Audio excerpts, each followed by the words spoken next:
Hi, lovely viewers, and welcome back to another episode with DiGi 2.0. And I'm joined with the lovely Raya. Hi. Would you tell us more who you are, what do you do? Yeah, so my name is Raya Cvetkova. I am from Sofia, Bulgaria. I'm a youth worker. I work in an NGO that's called the Future Now Association.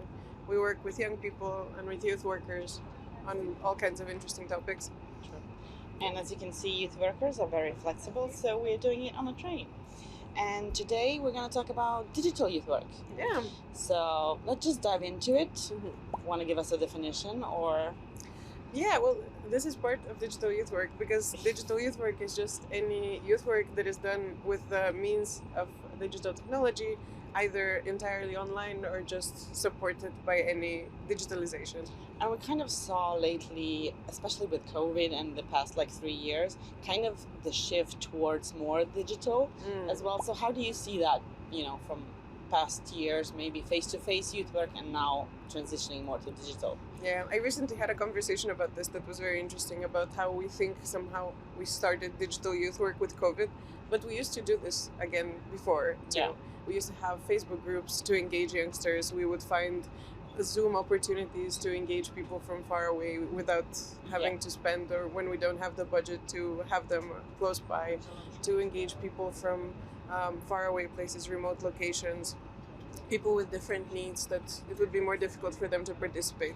And also with using simulation games, Yes. and other online tools to enhance the youth work experience. So, incorporating, sometimes people think that digital is only in a digital environment. That's not true. Yeah. It can be like a face-to-face youth work experience session, but using something like ICT to support and engage the learning experience. Yeah. But how it's been digital youth work, like you said, it's been around for a while, even pre-COVID. What would you say, where are we going? What's the future of it? I think for a while there was this energy of the future is digital youth work. Everything is going to be online. We're going to move entirely online. But we found that people get tired online a lot. Yeah. If everything is entirely online, you get tired of it. You want to move away from it. You miss the in-person. You miss the real contact. Yeah, that's true. And also it's a bit more difficult as a youth worker or a trainer, facilitator, however you want to describe ourselves, to engage young people in an online setting.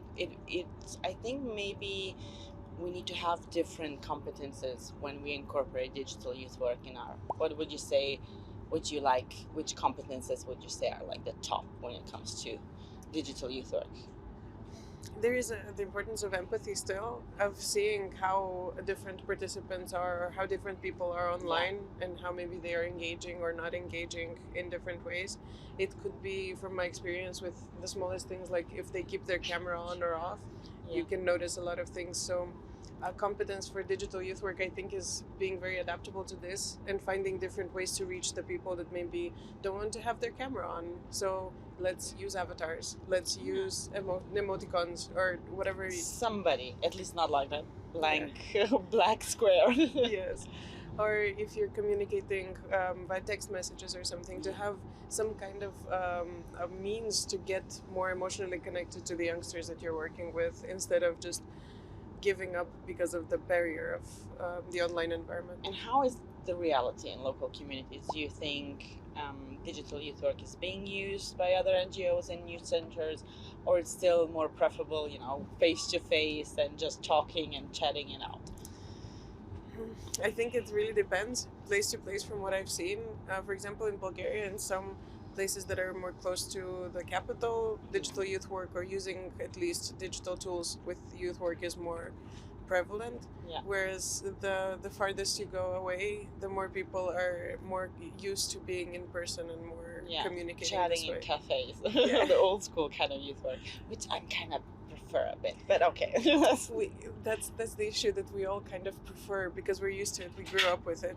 But there is so much value in digital youth work that we shouldn't just disregard it or think of it as something that is too much or too extra or demands so much attention, because it has so many benefits to it. Even if we prefer one kind of a session, still it means from youth work perspective that we need to be open for other possibilities as well, and other approaches as well. Anything else to say, or did we cover the basics? I think we covered the basics. If not, watch other videos and podcasts to see more about the topic. See you later.